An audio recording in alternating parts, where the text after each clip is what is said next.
5월이라는 좋은 달을 저희들이 보내고 있죠. 이 5월을 통해서 가정이 무엇이고 또 가정 안에서 주시는 은혜가 무엇인지를 저희들이 생각하는 시간들을 가져가고 있습니다. 그래서 이 시간을 통해서 교회가 생각했을 땐 이 교회를 주님께서 어떻게 만드셨고 교회라는 가정이 무엇인지를 저희가 생각해 볼 수 있는 그런 한 달이 되어져 가고 있죠. 저희는 육신의 가정만을 생각하는 그런 존재들은 아닙니다. 더 중요한 예수 그리스도의 보혈을 통해서 거듭난 그리스도의 가정이 무엇이고 또 그 가정을 위해서 우리는 무엇을 해야 되고 무엇을 할 건지에 대해서 고민하는 시간들을 가져가죠.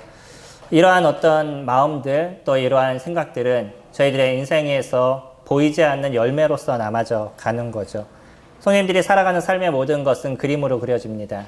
또 때로는 글로 적혀지게 되죠. 지금까지 인생을 살아오신 부분들이 어떻게 적혀지셨죠? 많은 사람들이 조금 유명하다 싶으면 그의 인생이 끝났을 때 자서전을 적는 경우들이 있죠. 자기의 인생에 대해서 남들한테 남기고 싶은 부분들일 겁니다. 우리는 물론 자서전을 직접적으로 적는 존재들은 아니지만 그러나 하나님 나라에 우리들의 살아왔던 삶의 여정들, 우리가 행동했던 부분들, 또 더 무서운 거는 우리가 생각했던 부분들, 모든 부분들을 다 하나님 나라에 기록이 되어져 있죠. 이런 하나의 기록들은 우리의 삶에 이루어지는 좋은 열매로서 맺어지는 경우가 있는가 하면 때로는 어려움의 열매로 맺어지는 경우들이 발생하죠.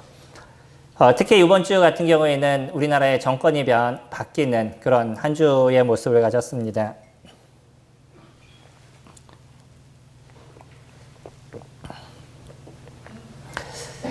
문재인 전 대통령의 그 5년 동안의 임기가 마무리가 되고 때 새로운 정권이 이제 들어섰습니다. 임기가 마치신 분은 5년이라는 시간 속에 어떤 것을 이루었고 어떤 것을 하셨는지에 대해서 나름대로 많은 이야기들이 있었고 나름대로 많은 사람들의 비판과 때로는 또 찬양의 모습들이 있었지만 이제 역사가 그것을 기록하게 될 것이에요. 한 번의 재평가가 이루어져 갈 것이고 어떠한 삶을 어떻게 나라를 이끄셨는지 또 그렇게 나라를 이끄신 것이 어떻게 유익으로 남았는지 아니면 나라의 어려움이 되었는지에 대한 평가들이 이루어져 나가겠죠. 이거는 역사가 그것을 이야기를 해줄 겁니다. 저희들의 삶에서도 마찬가지예요. 저희들의 삶에서도 우리가 살았던 삶에 대한 어떤 역사들이 이뤄가게 될 것인데 최소 저희들이 인생을 살아왔던 여정을 뒤돌아봤었을 때 아름다움의 열매가 맺어졌다라는 그런 이야기들을 저희들이 해야 되겠죠. 물론 과거에 대한 부분도 저희가 좋습니다. 어떠면 뒤돌아봤었을 때 너무나 창피해요. 내가 남긴 것이 하나도 없어요 라고 얘기할지도 모르겠어요. 그러나 더 중요한 건 뭐냐면 앞으로 저희가 어떤 것을 남기느냐에 대한 부분인 거죠. 과거는 저희들이 반면교사로 삼아야 되지만 그러나 더 중요한 것은 그것을 통해서 현재의 삶을 어떻게 살아갈 것이냐는 것이에요. 또 미래를 나는 무엇을 보면서 인생을 살아가는 것이가가 중요한 거는 내 목표가 정해지고 내가 가야 될 길이 정해졌었을 때 오늘 내가 살아가는 삶의 여정이 변하게 되는 거죠. 그래서 미래는 중요한 것입니다. 근데 더 중요한 거는 그 과거와 미래를 통해서 오늘의 삶을 내가 어떻게 살아가느냐라는 거죠. 그거는 저희 교회의 모습도 마찬가지입니다. 저희 교회가 무엇을 위해서 가고 있느냐는 거예요. 우리는 무엇을 위해서 모이고 있고 우리는 무엇을 위해서 살아가고 있는지 이 교회가 남긴 것이 무엇이고 앞으로 남겨야 되는 것이 무엇인지 저희들의 교회는 무엇을 남기기를 원하시죠? 성도님들 그런 고민해 보시나요? 우리 교회는 무엇을 남겼으면 좋겠다라는 것들. 저희 교회는 분명히 어떤 열매를 남겨야 됩니다. 저희가 이곳에서 약 5년의 시간들을 지금 보내고 있는데 이 5년의 시간 동안 저희들이 남긴 것이 무엇인지에 대한 거예요.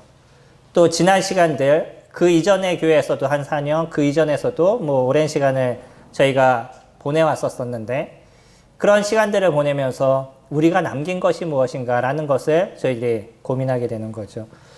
극단적으로 저희가 생각해 보면 이 주변에 있는 사람들이 이 교회를 얼마만큼 인식하고 있느냐는 거예요. 좋은 인식일 수도 있고 나쁜 인식일 수도 있습니다. 근데 무색무취라고 얘기하면 거기 교회가 있었어? 라고 얘기하는 이야기들을 저희가 많이 듣게 되죠. 그렇다 그러면 주변에 있는 사람들에게 이 교회는 아무런 영향을 미치지 못했다는 거죠. 저희들은 영향을 미쳐야 됩니다. 그 영향을 우리가 어떻게 미쳐야 되는지. 오늘도 제가 어저께도 교회를 오면서 쭉 한 분을 봤는데 코로나 시대가 딱 끝나면서 전도지를 들고 걸어오시는 두 분의 아주머니를 이렇게 봤었어요. 제가 양손에 물건을 들으니까 저한테는 안 주더라고요. 들을 데가 없는 걸 아니까 신뢰가 된다라는 생각이 드니까 저에게 전도지를 주시지는 않더라고요. 네, 그런 모습이 좋아 보였습니다. 코로나 시대에 사람들에게 다가가는 게 어렵고 오히려 다가가게 됐었을 때 사람들이 힘들어하는 모습을 지금은 갖고 있죠. 그럼에도 불구하고 그들이 해야 될 일들을 이뤄가는 것들. 물론 제가 전도제를 받지 않았기 때문에 그 교회가 어떤 교회인지는 제가 잘 모르겠습니다. 그러지만 제가 그 전도제를 받았다면 이런 교회가 여기가 있구나라는 정도는 저희가 인식할 수 있는 거죠. 우리들에게 있어서도 이 교회는 무엇인가를 남겨야 됩니다. 그냥 일주일에 하루 예배에 참여하고 돌아가는 것이 저희들의 신앙의 전부가 되지 않는다는 거예요. 신앙은 저희들의 삶의 모든 것이 주님 앞에 드려지고 있느냐는 거죠. 그렇기 때문에 이런 변화의 모습은 그냥 이루어지지 않습니다. 무엇으로 만들어지죠? 완전한 변혁이 우리 가운데 일어났었을 때 가능할 겁니다. 사람들은 조금씩 변화하는 인생을 살아가요. 그것이 좋은 모습으로 변화할 수도 있고 안 좋은 모습으로 변화할 수도 있는 거죠. 어쨌든 변화의 모습을 이뤄갑니다. 근데 이 변화가 조금씩 이루어져서 좋음의 모습들이 되어져 갈 수도 있습니다. 그런데요, 우리들 안에서 진정한 변혁이 이루어지지 않았다 그러면 우리들의 이 변화는 믿지 않는 사람들도 동일하게 만들어져 갈 수 있는 부분이라는 거예요. 때문에 믿는 사람과 믿지 않는 사람들의 가장 큰 차이는 우리들 안에서 완전한 변혁이 이루어졌느냐, 그러지 않느냐는 겁니다. 제가 변혁이라는 단어 썼습니다. 그렇게 많이 사용되지 않는 단어일지도 모르겠습니다. 변화는 조금씩 바뀌어가는 것이에요. 이것이 변화인 거죠. 변혁은요, 급격하게 바뀌어서 완전히 달라졌다라는 사전적 의미를 갖고 있습니다. 완전하게 변하는 것. 이것이 그리스도인들이에요.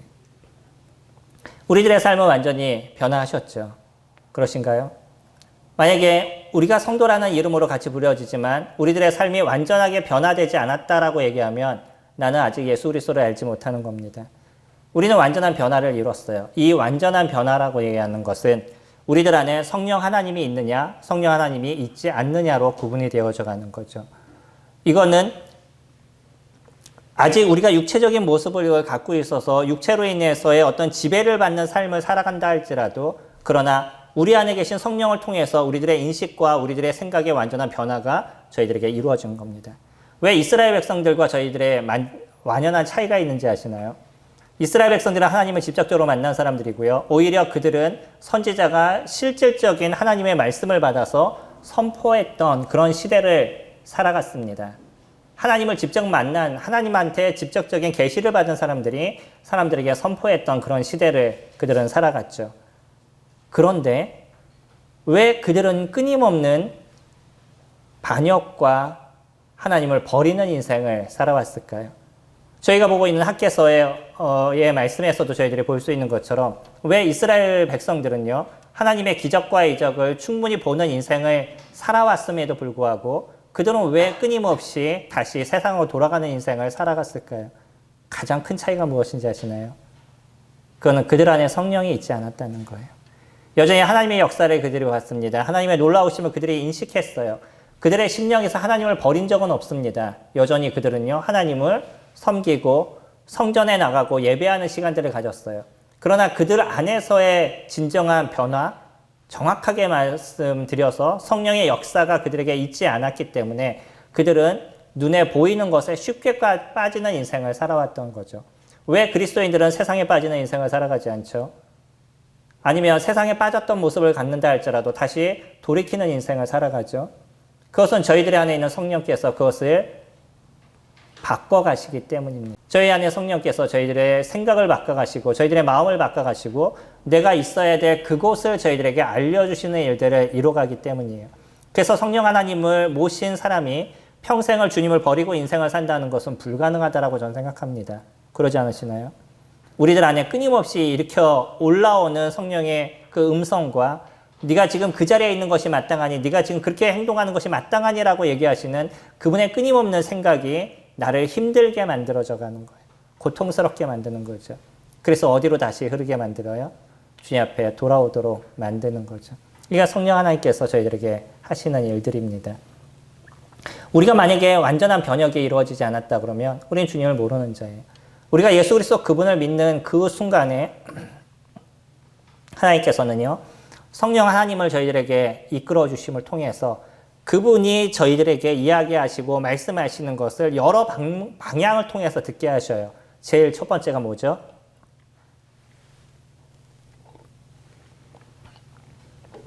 성경을 통해서 저희들이 있죠. 어떠면 더 첫 번째가 주의 말씀일 수 있습니다. 주님의 말씀을 통해서 저희들에게 끊임없이 이야기를 하시죠. 그리고 내 스스로 보는 성경 말씀을 통해서 알게 하시죠.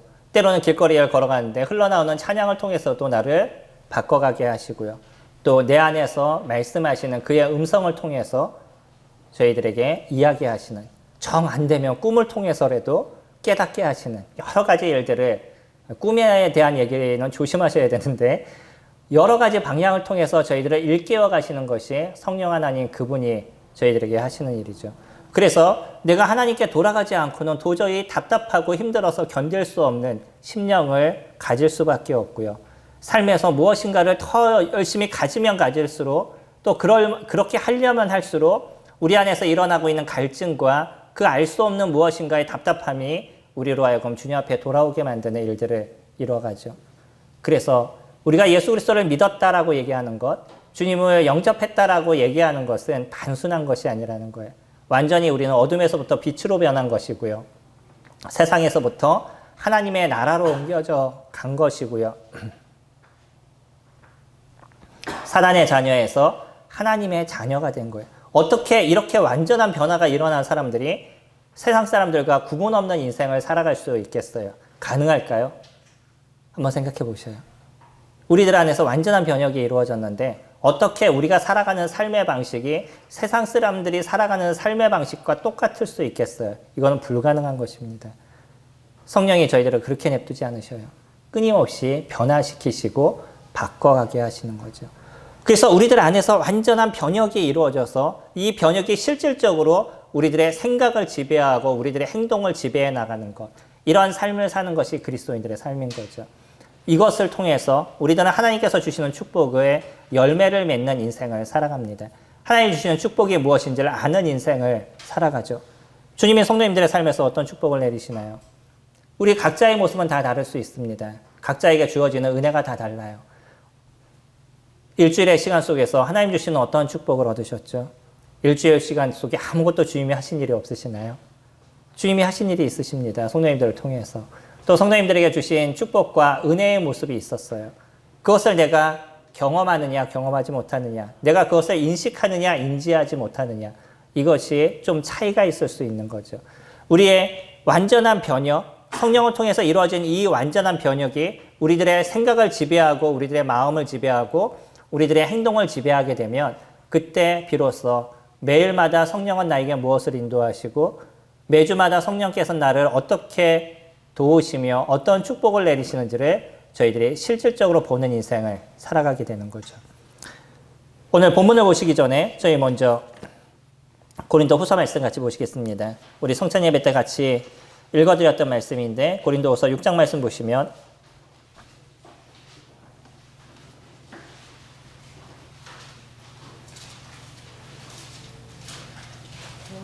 6장 고린도 후서 5장입니다. 고린도 후서 5장 15절 말씀 같이 보시면 14절부터 보시겠습니다. 14절 말씀 보시면 그리스도의 사랑이 우리를 강권하시는도다. 우리가 생각한 건대 한 사람이 모든 사람을 대신하여 죽었은즉 모든 사람이 죽은 것이라. 그가 모든 사람을 대신하여 죽으심은 살아있는 자들로 하여금 다시는 그들 자신을 위하여 살지 않고 오직 그들을 대신하여 죽었다가 다시나 살아나신 이를 위하여 살게 하려 함이라. 그러므로 우리가 이제부터는 어떤 사람도 육신을 따라 알지 아니하노라. 비록 우리가 그리스도도 육신을 따라 알았으나 이제부터는 그같이 알지 아니하노니 그런즉 누구든지 그리스도 안에 있으면 새로운 피조물이라. 이전 것은 지나갔으니 보라 새 것이 되었도다. 우리들의 모습은 완전한 새 것이 됐습니다. 새로운 피조물이다. 새롭게 만들어졌다는 거죠. 예수 그리스도를 영접한 사람은 예수 그리스도 그분을 통해서 우리는 새로운 피조물로 만들어진 존재인 거예요. 예전 것은 지나갔습니다. 그래서 이제 우리는 누구를 따라 살아가지 않는다고요? 육신을 따라 살아가지 않는다. 육체를 따라가 살아가지 않는다라고 얘기하고 있어요.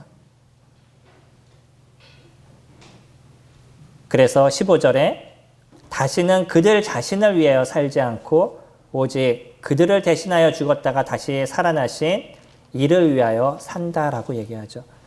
우리는 우리를 위해서 살아가나요? 예수 그리스도 그분을 위해서 살아가나요? 저희들의 인생이 예수 그리스도를 위해서 살아가는 것, 그것을 그리스도인이다라고 이야기합니다. 그리스도인이라는 단어 자체가 그리스도를 쫓는 자라는 이야기인 거죠.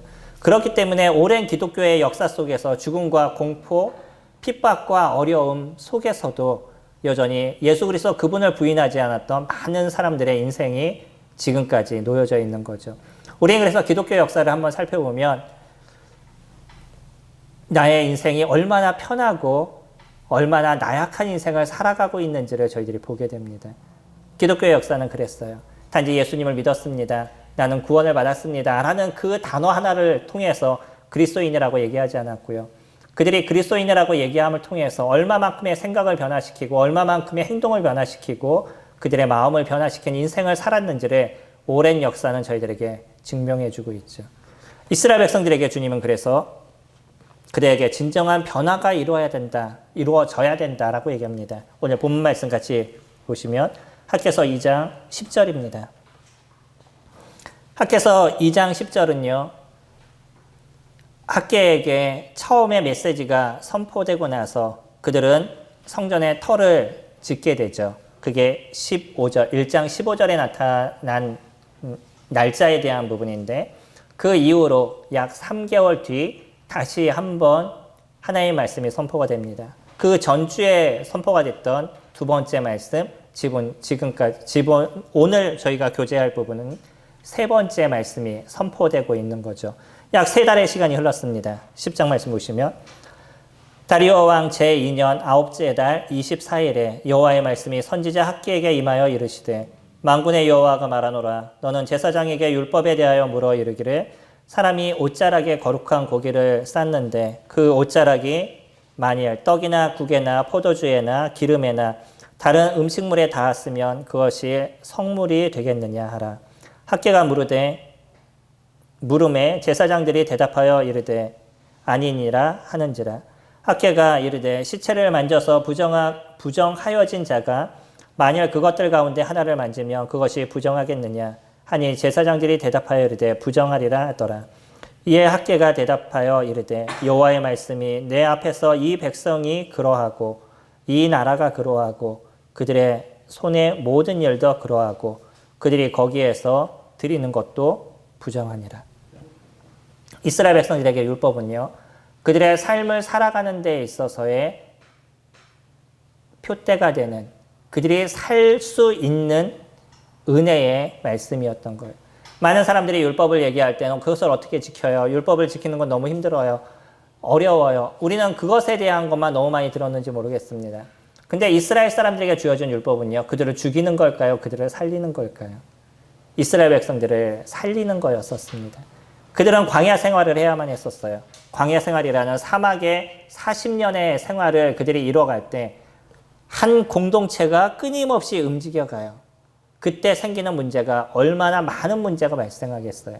당시의 전염병은 지금 우리가 생각하는 전염병 이상에 대한 부분입니다. 왜 그러죠? 지금은 아프시면 약을 드실 수 있잖아요. 좋은 약을 저희들이 드실 수 있고요. 요번에 의료보험에 포함된 그 꿈의 암 치료제라는 게 있습니다. 예전에는 너무나 비싸서 1억 이상 넘어가는 그 금액이라서 함부로 사람들이 쓸 수 없었던 그런 약이었는데 이번에 건강보험에 포함이 돼서 사람에 따라 좀 다르지만 뭐 100단위에서 100단위라고 얘기하면 뭐 한 500, 한 어쨌든 그 선에서 저희들이 사용할 수 있답니다. 그럼 그만큼 암을 정복할 수 있는 부분들이 많아져 갔어요. 약이 좋아지고 있어요. 그러다 보니까 저희들이 전염병에 대한 부분도 충분히 넘을 수 있는 부분들이 있었죠. 저희 코로나의 시대를 보내고 있지만 코로나도 약이 약이 개발되고 나니까 이제는 편해지는 거잖아요. 조금 어려우면 약을 먹으면 되는데 아직까지는 이 약이 보편화되지 않았기 때문에 우리가 조금 힘들어하는 거지. 만약에 이 약이 보편화됐다 그러면 코로나 걸리면 약 먹으면 되죠. 이런 생각을 저희들이 하는 겁니다. 감기도 사실은 정복된 게 아니에요. 감기로 죽는 사람이 너무나 많아요. 모르시죠, 잘? 저희가 감기가 걸리면 병원 가서 감기약을 먹으니까 큰 문제가 없다라고 생각하지만 사실은 전 세계적으로 감기로 죽는 사람이 1년에 엄청난 사람들이 죽음을 당합니다. 그런데도요, 저희가 감기를 이제는 그렇게 무서워하지 않아요. 그 이유는 감기약을 먹으면 된다는 기본적인 생각. 또 감기약을 먹으면 많은 사람이 나을 수 있다라는 생각을 가지니까 물론 낫는 게 아니라 증상을 완화시키는 거지만 그러니까 저희들이 문제가 되지 않는 거죠. 그래서 이스라엘 백성들은요. 거기에 전염병이 한번 돌면 사람들이 어떻게 되겠어요? 다 죽음을 당할 수 있는 상황입니다. 그러다 보니까 그들에게 철저하게 시킨 게 어떤 거예요? 손을 씻고 발을 씻고 어떤 문제가 생기면 격리시키고 저희 코로나의 시대에 우리나라가 격리를 잘하는 바람에 그나마 잘 보냈잖아요. 나라에서 격리를 완전하게 잘 시키는 바람에 우리는 조금 힘들게 격리를 했지만 어쨌든 그런 시간을 가지니까 돌아가시는 분, 사망자가 다른 나라에 비해서 많이 적은 부분들이 저희 나라에 있는 거죠. 저희들도 그런 경험을 했지만 딱 코로나의 문제가 생기니까 거기에 접촉됐던 모든 사람들을 격리를 시켜버리잖아요. 그 격리시키는 이유가 무엇이겠어요? 접촉했던 사람이 혹시 옮았는지 지켜보는 시간이 되는 것이고요. 그 사람도 보호해 주는 거예요. 격리를 시켜서 그를 힘들게 만드는 게 아니라 격리를 시켜서 그 사람을 보호해 줄 뿐만 아니라 혹시 이 사람이 또 확진이 되면 다른 사람도 확진이 될 수 있으니까 구분을 시켜버리는 거죠. 이스라엘 백성들에게는 어떤 부정한 일이 있으면 그들을 진 밖으로 내보냈었어요. 저희 레위기 말씀 보시고 신명기 말씀 보시면 기억하시죠? 저희 다 찾아보지 않아도 그들은 그랬습니다. 진에서 어떤 문제가 발생하고 부정한 것에 손을 댔어요. 죽었던 동물의 사체에 손을 댔어요. 근데 그 사람을 며칠씩 진 밖으로 내보내서 거기서 격리를 시켜요. 좀 너무한 거 아니에요? 우리 집에 고양이를 키웠는데 고양이가 죽었어요. 근데 고양이가 죽었다고 그 고양이가 죽은 것도 슬픈데 나를 어디로 내보내요?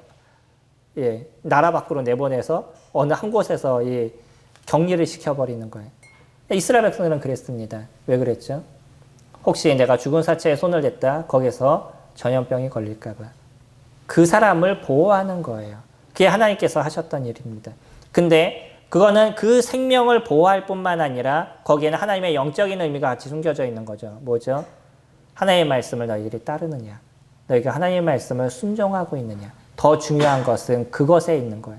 하나님께서 이스라엘 백성들에게 그와 같은 얘기를 하셨던 건 그들을 힘들게 만드시려고 하신 게 아니라는 거예요. 저희가 레위기를 잘 봐야 될 필요가 있습니다. 하나님이 그들을 고통스럽게 하려고 그와 같은 얘기를 하신 것이 아니에요. 이스라엘 백성들을 보호하시고 그들의 생명을 지키시기 위한 것들이었었어요. 그래서 율법에 대한 부분이 이들이 오해할 수 있는 부분들을 갖고 있었지만 하나님은 율법을 통해서 이스라엘에게 축복을 내리시기를 원하셨던 거죠. 그 율법에 대해서 이야기를 하십니다. 한 거룩한 고기가 있어요. 이 거룩한 고기인데 이 고기는 성전에 드려졌던 아마 그런 고기가 아닐까 싶습니다. 이러한 그 거룩한 고기가 있는데 이 거룩한 고기에 어떤 사람이 손을 댔어요. 부정한 사람이 손을 댔습니다. 그러면 이 거룩한 고기로 인해서 그 사람의 부정이 없어질까요? 어떠죠? 거룩한 고기입니다. 이 거룩한 고기에 제가 손을 댔어요. 그러면 거룩한 고기에 손을 댔기 때문에 제가 갖고 있는 부정, 죄가 없어질까요? 어떻게 될까요? 오늘의 본문은 그것을 얘기하고 있죠. 제사장들에게 물었습니다. 그러면 그것으로 인해서 그 사람이 거룩해지겠느냐 아니면 그 물건이 거룩해지겠냐라고 물었더니 제사장이 뭐라고 얘기를 해요? 아닙니다 라고 얘기합니다. 왜요? 그 거룩한 고기에 손을 대서 거룩이 나에게 오는 것이 아니라 내 죄가 그 거룩에게 가는 거죠. 어떤 사람이 부정한 것이 있습니다. 그 부정한 것에 대해서 내가 손을 댔어요. 그러면 그 부정함이 나에게 부정으로 오나요? 어떻죠? 그렇다라고 얘기를 하죠. 이스라엘 백성들에게 그 거룩한 것에 내가 손을 댄다고 그 거룩이 나에게 전이 되지 않는다는 거예요. 근데 그 부정한 것에 내가 손을 대면 나는 그 부정한 모습이 되어져 간다는 거죠. 이스라엘 백성들은 그것을 잘 알고 있었습니다. 이스라엘 백성들은 그것을 잘 이해하고 있었어요. 저희들도 고민하셔야 되는 거. 영적인 사람과 같이 있으면 그 사람에게 도움을 많이 받을 수 있지만 그러나 영적인 것이 많이가 전이 되는 것보다 무엇이 많이 전이가 돼요? 죄가 많이 전이가 된다는 거. 부정한 것이 많이가 전이가 된다는 거예요. 우리가 고민하셔야 됩니다. 그래서 더더욱 성도님들은 누구와 같이 있으려고 마음을 두셔야 되냐면 거룩한 자들하고 웬만하면 더 많이 계셔야 돼요. 왜요? 그래야지 죄에 대해서 벗어나는 인생들, 죄에 대해서 조금 멀어지는 인생을 우리가 살아가기 때문에. 왜 그리스도인들이 그리스도인들과 교제하시라고 말씀을 드리고 왜 그리스도인들을 자주 보라고 말씀을 드리죠? 이 거룩한 분들과 같이 계셔야 거룩에 대한 생각을 더 많이 가지시고요. 더 온전함을 찾아가는 인생을 살아가지만 그러지 않는 사람들과 더 많이 있으면 그 사람이 갖고 있는 것에서 쉽게 우리는 전이 되는 인생을 살아갈 수 있다는 거죠. 더 중요한 건 주님은 이 백성들에게 이와 같이 얘기하십니다. 14절에 이에 학개가 대답하여 이르되 여호와의 말씀이 내 앞에서 이 백성이 그러하고 이 나라가 그러하고 그들의 손의 모든 일도 그러하고 그들이 거기서 드리는 것도 부정하니라. 이스라엘 백성들이요. 그 백성 자체가 그렇다는 거, 부정하다는 거죠. 부정한 것에 손을 댔고 부정한 것을 만지고 그들의 손도 그러하고요. 오죽하면 무엇까지 얘기하셔요? 그들이 드리는 자체, 그들이 무엇인가를 드렸다라고 생각하는 그 자체도 다 부정했다는 거예요. 왜죠? 그들이 하나님의 성전을 생각하지 않았습니다. 돌아와서 하나님의 성전을 그들은 져야 됐지만 하나님이 좌정하시고 하나님이 함께 하시는 그런 성전에 대한 마음을 그들이 버렸어요. 그리고 누구를 위한 인생을 살았냐면 자신을 위한, 자기들을 위한 인생을 살았어요. 나를 위한 인생, 내 가족을 위한 인생, 그것에만 그들은 관심을 갖고 있었습니다. 무엇에 관심이 없었냐면 하나님에 대한, 하나님의 성전에 대한 관심이 그들에게 없었어요. 그들이 아무리 좋은 것을 드렸고 그들이 아무리 좋은 소산을 주님 앞에 드렸다 할지라도 하나님은요, 그 자체에 대해서 부정하다라고 얘기하시는 거예요. 이미 그 자체는 부정한 것에 손을 댔기 때문에 그것은 부정할 수밖에 없다는 거예요. 그래서 그들이 무엇을 해야만 했냐면 성전을 지어야만 됐습니다. 단지 건물의 성전을 얘기하는 것이 아니에요. 무엇이요? 하나님이 좌정하시는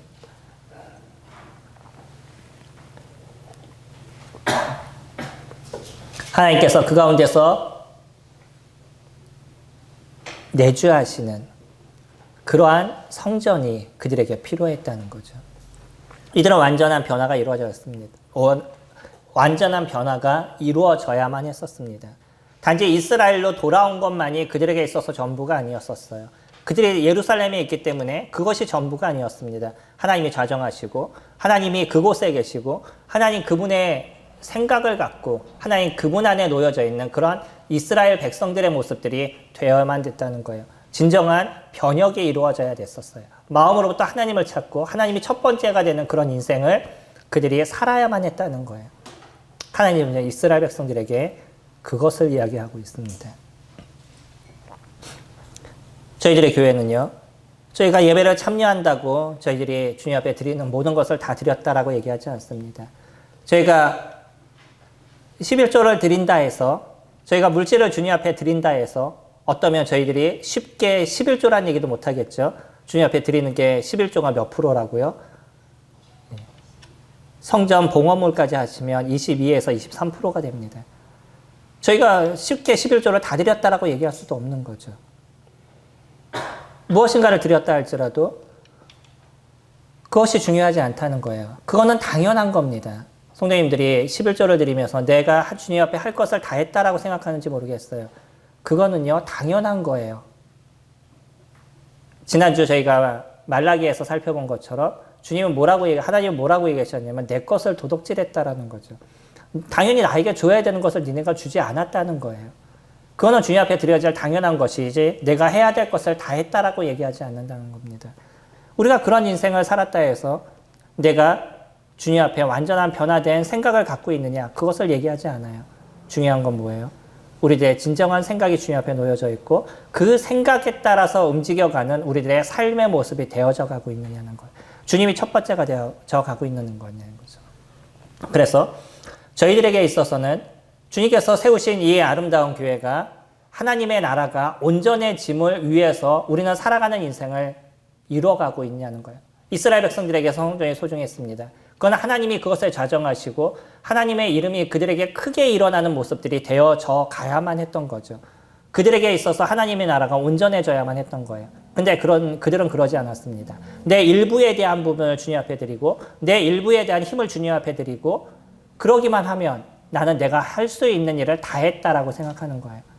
주님은 그것을 원하지 않으셨어요. 무엇을 원하시죠? 모든 것을 원하셨습니다. 그들의 생각의 모든 것, 그들의 행동에 대한 모든 것들. 지금 저희들에게도 동일한 얘기를 하시는 거예요. 저희가 교회를 위해서 저희들의 삶의 첫 번째를 드리시나요? 저희가 교회를 위해서 우리들의 살아가는 삶에 제일 좋은 것을 주님 앞에 드리시나요? 힘을 주님 앞에 드리는 걸 먼저 갖고 계시나요? 아니면 내 가정이 더 먼저신가요? 내 삶이 더 먼저신가요? 주님은 그것을 얘기하고 계시는 거예요. 하나님이 먼저냐? 너희들이 먼저냐? 저희들은 교회를 위해서 이 교회에 이루어지는 하나님의 나라를 위해서 저희들의 인생을 살아갑니다. 우리가 하나님의 나라를 이루어간다는 건 작은 단위의 교회로 저희들을 모아주신 거예요. 이곳에서 하나님의 나라가 어떻게 성장할지, 하나님의 나라가 어떻게 커갈지, 이곳에서 예수 그리스도의 그 이름이 어떻게 일어나고 예수 그리스도 그분이 어떻게 크게 전파될 수 있는지 저희들은 그 일을 위해서 수고하는 인생을 살아가고 있는 거죠. 저희들에게요. 이곳에 사람이 아무리 많아진다 할지라도 우리 주변에 있는 사람들에게 예수 그리스도를 선포할 수 있는 부분들이 되어져 가지 않는다 그러면 저희 교회는 그렇게 큰 일을 이룬 것이라 얘기할 수 없을 겁니다. 주변에 있는 많은 사람들이 이 교회로 다시 청거돼서 오고 그래서 사람들이 많아졌다 할지라도요. 여전히 이 주변에 있는 사람들에게 우리는 아무런 영향을 미칠 수 없다 그러면 이 교회는 아무것도 하지 않고 있다는 거예요. 주님이 원하시는 건요. 우리 주변에 있는 곳에 하나님의 이름, 예수 그리스도의 그 이름이 선포될 수 있도록 이 교회를 쓰기를 원하시는 거죠. 15절 보시면 이제 원하건대 너희는 오늘부터 이전 곧 여호와의 전에 돌이 돌 위에 놓이지 아니했던 때를 기억하라. 그때에는 20고루 곡식 더미에 이른즉 10고루 뿐이었고 포도주 틀에 50고루를 기르러 이른즉 20고루 뿐이었느니라. 만군의 여호와가 말하노라. 내가 너희에게 너희 손으로 지은 모든 일에 곡식을 마르게 하는 재앙과 깐부기 재앙과 우박을 쳤으나 너희가 내게로 돌이키지 아니하였느니라. 너희는 오늘 이것을 기억하라. 아홉째 달 24일 곧 여호와의 성전지대를 쌓던 날부터 기억하여 보라. 곡식 종자가 아직도 창고에 있느냐? 포도나무, 무화과나무, 석류나무, 감람나무의 열매가 맺지 못하였느니라. 그러나 오늘부터는 내가 너희에게 복을 주리라. 그들은 성전에 터를 놓기 이전을 생각해 보아야 했었습니다. 그들은 무엇인가 열심히 했었지만 그들에게 있어서 남은 것이 없었다는 거예요.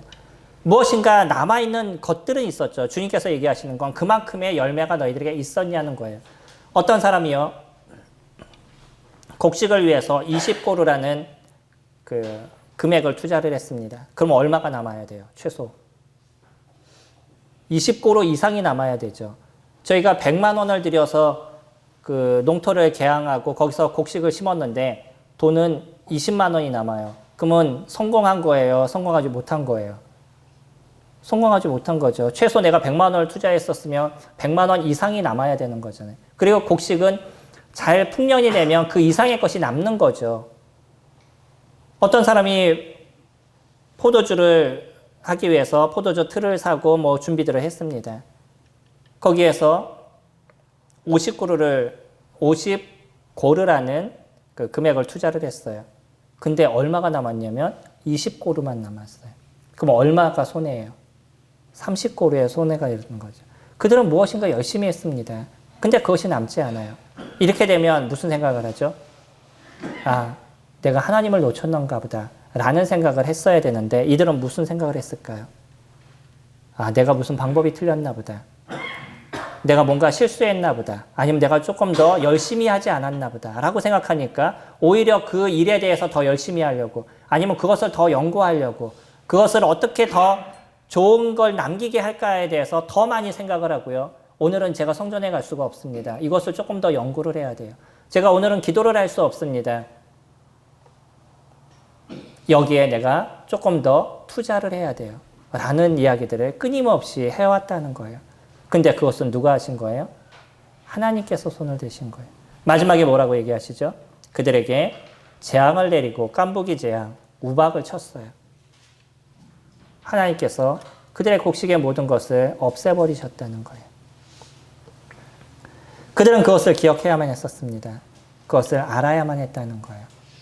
그리고 돌이키기를 원하셨습니다. 이제부터는 너희들이 나를 의지하는 인생을 살아가야 된다는 거예요. 너희들의 삶의 첫 번째가 하나님이 되셔야 된다는 거예요. 그 하나님의 나라를 위해서 너희들이 일을 이뤄가는 그런 존재가 되어가야 된다라고 주님께서 이야기하고 계시는 거죠.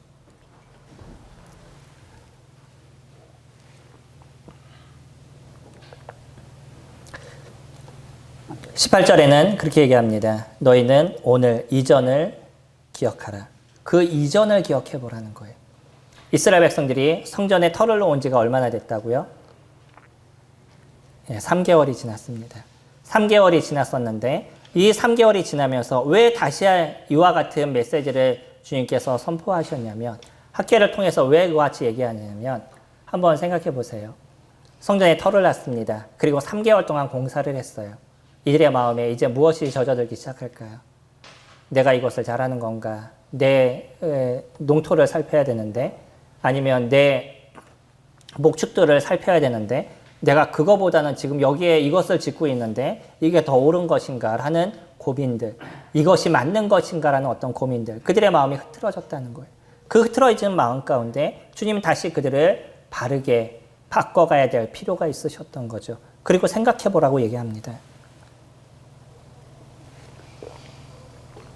그 전에 너희들이 그렇게 열심히 노력했지만 너희들에게 남은 것이 무엇이냐? 그러나 내가 지금부터는 이 성전에 터를 놓은 그 이후부터는 내가 너희들에게 무엇을 하시겠다고요? 복을 주리라 라고 얘기하시는 거예요. 너희들의 생각이 첫 번째로 주님이 나를 바라보느냐? 너희들이 내가 첫 번째인 인생을 살아가느냐? 너희들이 드려야 될 힘의 첫 번째를 나에게 주고 너희들의 시간을 나에게 주고 너희들의 마음을 나에게 주겠냐? 그렇다고 그러면 내가 너희들에게 복을 내리겠다라고 얘기하시는 거예요. 이스라엘 백성들의 모습을 저희들이 압니다. 이후로 성전을 짓고 또 많은 부궁한 모습이 되었을 때 그 뒤에 나오는 말라기에서 또 한 번의 책망을 받는 것을 저희들이 보죠. 저희가 지난주에 살펴본 말라기는 이 학개서 이후에 나타난 또 이야기입니다. 그들은 성전을 지어놨고요. 그리고 나서 할 것을 다 했다라고 생각하는 순간 그들의 마음이 또 어디로 흘러가요? 자신의 중심으로 흘러갑니다. 그들에게서 진정한 변화가 이루어지지 않았기 때문에 이스라엘은 끊임없는 그러한 그 고통의 시간들이 있어 왔어요.